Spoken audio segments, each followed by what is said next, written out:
তো গতকাল দেখলাম যে একটা সোশ্যাল মিডিয়া ভাইরাল হচ্ছে ভাঙড় থানার সামনে যে কাঠের ব্রিজ আছে, তো দীর্ঘদিন সেটা নির্মাণ করা হয়নি এবং সেটা নিয়ে বিধানসভায় নওশাদ সিদ্দিকী বলছে আমি পাস করেছি এবং শওকত মোল্লা বলছে যে তার অনুগামী বলছে না আমরাই পাস করেছি। কি বলবো? শওকত মোল্লা যে কথাটা বলছে সম্পূর্ণ মিথ্যা কথা, ভুল, ভিত্তিহীন কথা।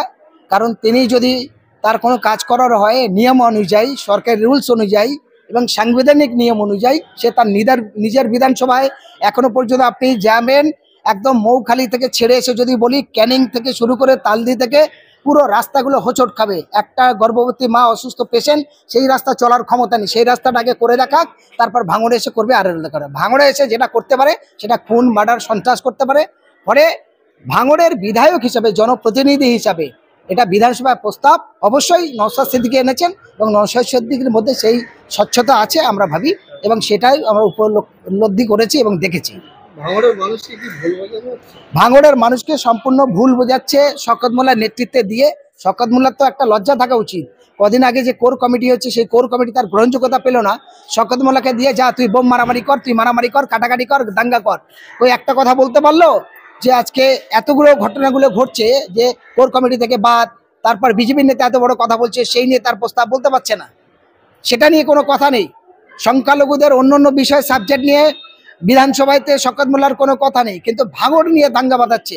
শওকত মোল্লার একটা কথা জিজ্ঞাসা করুন বা তার দলের নেত্রীকে জিজ্ঞাসা করুন, সারা পশ্চিমবঙ্গে 294টা বিধানসভার মধ্যে কেবল একটাই ভাঙড়ে কেন 12টা থানা হয়েছে, এই জবাব দিতে পারবে শওকত মোল্লা? অন্য বিধানসভাগুলো নেই কেন? এবং ক্যানিং পূর্বে তো ভোটই হয় না, মানুষের গণতান্ত্রিক অধিকার তার প্রয়োগ করতে পারে না, তার বিধানসভার মধ্যে কেন 5টা থানা নেই, আর ভাঙড়ে কেন 12টা থানা? এই প্রশ্নের উত্তর শওকত মোল্লা দিতে পারবে না। আমরা দেখেছি যে তোহা সিদ্দিকী ইতিমধ্যে ভাঙড় নিয়ে একটা ইঙ্গিতপূর্ণ বার্তা দিয়েছেন। তিনি বলছেন নওশাদ সিদ্দিকী তার মমতা ব্যানার্জির কথা শুনতে হবে, না হলে ভাঙড়ে নওশাদের বিরুদ্ধে একটা তৃণমূল প্রার্থী দেবে পীরজাদাকে। পীরজাদা তৃণমূল প্রার্থী দেবে দূরের কথা, তোহা সিদ্দিকী ক্ষমতা থাকলে নিজে ভাঙড়ে দাঁড়িয়ে দেখুক, 10,000 ভোট পাবে না, গোহারা হেরে যাবে।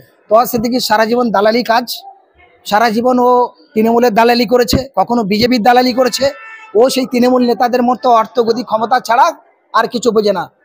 তোহা সিদ্দিকীর মাধ্যম দিয়ে সারা বাংলার একটা ভালো সম্প্রীতির কাজ হয়েছে?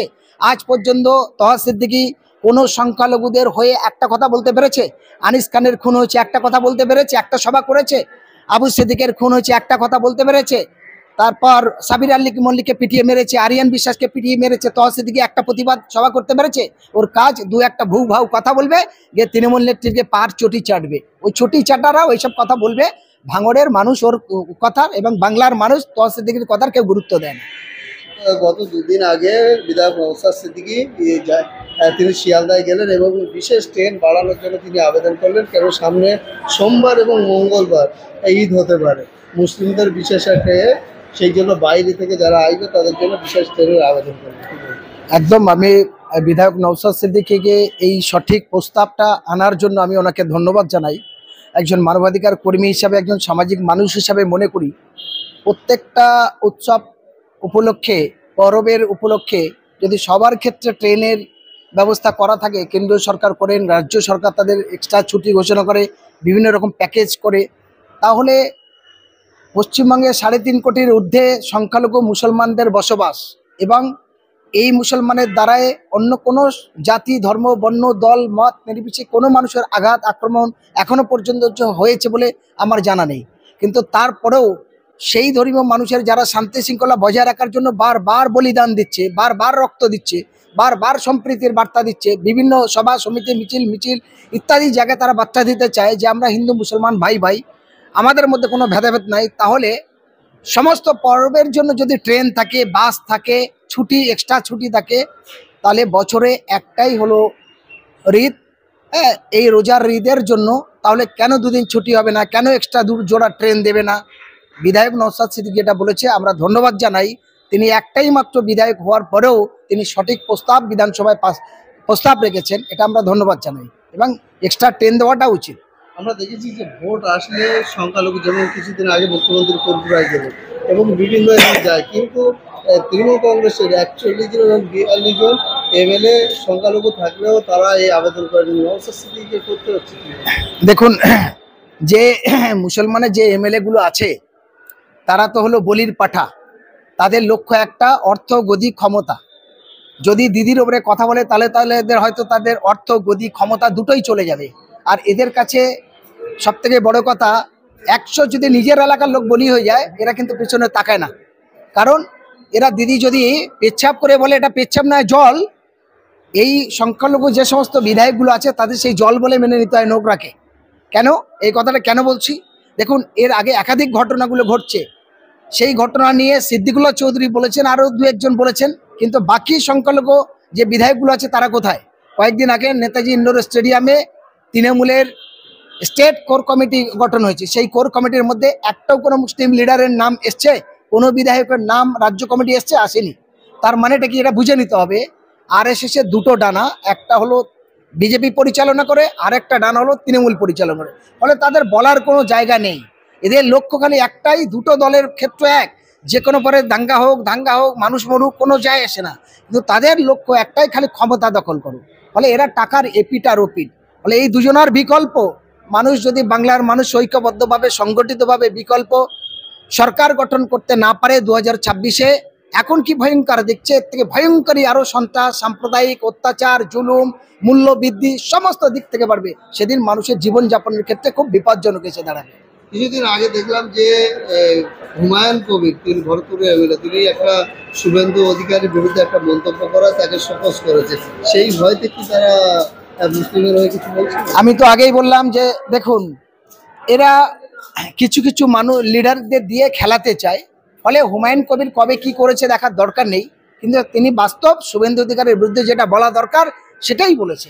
একজন বিধানসভার বিরোধী দল নেতা, একজন সংবিধান শপথ নিয়ে যিনি বিধায়ক পদ গ্রহণ করে, তিনি ভোটে জেতার পরে যখন বিধানসভায় গিয়ে বিধায়ক শপথ বাক্য পাঠ করে, তখন তো সে তো বলে যে আমি দেশের মানুষের সম্প্রীতির স্বার্থে ঐক্যবদ্ধভাবে শপথ নিচ্ছি, সব মানুষের সম্প্রীতি রক্ষা করব। সেখানে সে কি বলছে?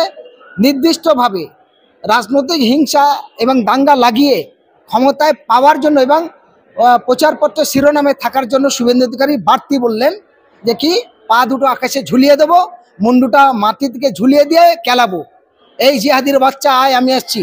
আমি বলতে চাই শিশির বিশ্বাসের এই বেটা, তোর যদি ক্ষমতা থাকে কেন্দ্রীয় জেট প্লাস এবং সমস্ত নিরাপত্তা ছেড়ে নিজের বিধানসভা নন্দীগ্রামে ঘুরে দেখা, সারা বাংলায় যাবে, সারা বাংলায় জিহাদি রক্ষা করবে, সারা বাংলায় তিনি ঝুলিয়ে মারবেন, পরের কথা। নিজের পাড়ায় নিজের বিধানসভা এলাকা ঘোরার ক্ষমতা তার নেই শুভেন্দু অধিকারী। সুতরাং এইগুলো কথা বলে, এই সমস্ত আজেবাজে কথা বলে মানুষের উত্তপ্ত ভাব তৈরি করে সংবাদ মাধ্যমের শিরোনামে থেকে বিজেপিকে সন্তুষ্ট করতে চায়। ফলে এই বাংলার যারা সনাতন ধর্মের মানুষ আছে, হিন্দু ভাইরা বা দলিত আদিবাসী ভাইরা, তারাও জানে যে হিন্দু মুসলমান দলিত আদিবাসী একসঙ্গে মিলে তবে ইংরেজকে এই দেশ ছাড়া করেছি। ফলে সেই সম্প্রীতি আমরা নষ্ট করতে চাই না। ফলে বাংলার মানুষ এত পাগল নয় শুভেন্দু অধিকারীর কথাই নাচবে। তাই তো শুভেন্দু অধিকারী পাগল হয়ে গেছে, কুকুর যেমন পাগল হয়ে গেলে যাত্রার কামড়ায়, শুভেন্দু অধিকারী এখন পাগল হয়ে গেছে, ওর মানসিক ভারসাম্যহীন হয়ে গেছে, ওর ট্রিটমেন্ট করানো দরকার। বিজেপির যে সমস্ত নেতারা আছে তাদের বলবো শুভেন্দু অধিকারীর আগে চিকিৎসা করান, পরে রাজনীতিটা করবেন। গতকাল দেখলাম পাঁশকুড়া মেদিনীপুরে একটা জায়গায় একটা হ্যান্ডবিল ছাপা আছে যে ফুটবল খেলা হবে 16 দলীয়, সেখানে লেখা আছে যে মুসলিম কোনো খেলোয়াড় খেলতে পারবে। এটা কিভাবে? দেখুন, ও তো এখন এই কথাটা বলবে যখন মুসলিমদের একতা পাওয়ার জন্য কাঁধ মিলিয়েছে, কখনো রুমাল মাথায় দিয়েছে, কখনো টুপি মাথায় দিয়েছে, কখনো ইফতার পার্টি গেছেন, কখনো হালিম খেয়েছে, তখন ওর লজ্জা লাগেনি। আজকে মুসলমানদের নামে বলতে হবে, কারণ যেহেতু বিজেপিটা করছে। আর বিজেপির কাজ হলো দেখছেন না, বিভিন্ন জায়গায় জয় শ্রীরামের নাম করে মুসলমানদের জোর করে বলতে হচ্ছে জয় শ্রীরাম বলতে হবে। মসজিদের গেটে গিয়ে ঠং ঠং করছে, অন্য দাড়িওয়ালা টুপিওয়ালা ধরে ট্রেনে বাসে রাস্তাঘাটে অপমানজনক ঘটনা ঘটাচ্ছে। এরা ভারতের সংবিধানকে কলঙ্কিত করছে। ফলে আপনাদের মাধ্যমে যারা আপনাদের ভিডিওগুলো দেখবে, আমি সবার কাছে আবেদন করব, এই সাম্প্রদায়িক সন্ত্রাস এবং অত্যাচারী ভাওতাবাজি বিজেপির থেকে আপনারা সাবধান, এবং এই অত্যাচারী এবং দুর্নীতিগ্রস্ত তৃণমূলের থেকেও সাবধান। এই দুই দলের বিরুদ্ধে বিকল্প ঐক্যবদ্ধভাবে গড়ে ওঠাটা দরকার। যোগী আদিত্যনাথের একটা বক্তব্য, তিনি বলছেন যে একটা পাড়ায় যদি কোনো হিন্দু বাড়ি থাকে, সেখানে যদি একটা মুসলিম থাকে সে নিরাপদ থাকে, এবং একটা পাড়ায় যদি একটা হিন্দু থাকে, সব মুসলিম থাকে, সেই হিন্দু নিরাপদ থাকে। দেখুন, যোগীর কথা, যোগী আর মোদি এদের কথা তো সব একরকম মানুষ জানছে। আজকের উত্তরপ্রদেশের অসংখ্য ইমামদের পর্যন্ত পেটানো হচ্ছে, মুসলমানদের পিটিয়েছে আলাদা কথা, যারা আদিবাসী দলিত তাদের উলঙ্গ করে পিটিয়ে মারছে। ফলে যোগীর কথার কোনো সঠিকটা নেই। তার জন্য তো আজকের এই যোগীর রাজ্যে তার দল শেষ হতে চলেছে। যদি অবাধ সুষ্ঠু নির্বাচন হয়, মানুষ যদি ভোট দেওয়ার অধিকার পায়, যোগী উত্তরপ্রদেশ থেকে শূন্য হবে, ভারতবর্ষের থেকে তিনি সন্ন্যাসী হয়ে আশ্রমে গিয়ে আশ্রয় নিতে হবে। ভারতের সংবিধানের পলিটিক্যাল জায়গায় আর তার কোনো গ্রহণযোগ্যতা থাকবে না। সর্বশেষ প্রশ্ন, নওশাদ সিদ্দিকী যে ট্রেনের জন্য আবেদন করেছে সেই ট্রেন তারা বাড়িয়ে দিয়েছে। অনেক ধন্যবাদ জানাই। নওশাদ সিদ্দিকীর প্রস্তাবকে আমরা সমর্থন করি। আমরা একজন মানবাধিকার কর্মী হিসাবে তিনি সঠিক কথাটা বলেছেন, হক কথা বলেছেন, তার কথা শুনে যে ট্রেন বাড়িয়েছে এটা আমরা অত্যন্ত খুশি।